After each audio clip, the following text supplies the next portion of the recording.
Ito yung ginagamit ko mga idol, pantanggal ng kulugo sa aking daliri. Yan, natingnan nyo yung daliri ko, meron siyang kulugo. Yan. Maliban dyan, meron din tayo dito sa kaliwa, nagkalat nga eh. Yan, kita nyo ba yan? So, meron pa is noon dito, ayan, pero nawala na siya. Ayan, yung marka na yan. At meron din dito sa ating daliri na yan.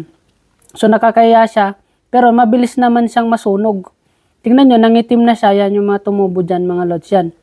Yan, maliit na yan, yung isa na yan. Pero dalawa yan dati. Ito yan, oh, nasunog na siya. So, ito lang gamit natin. Kahit yung mga skin tag, yung kay may skin tag sa leg niya, ang dami, natanggal lahat yun, nasunog yun mga idol. So, ito lang gamit natin.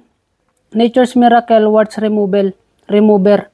So, napaka-effective niya mga idol. Ito pa lang yung nagagamit natin, pero sunog na yung isang natin, kulugo dito, yung warts natin mga lods. Yan. So, click nyo lang yung yellow basket natin. Mag-order ka ng ganito. Legit na legit mga lods.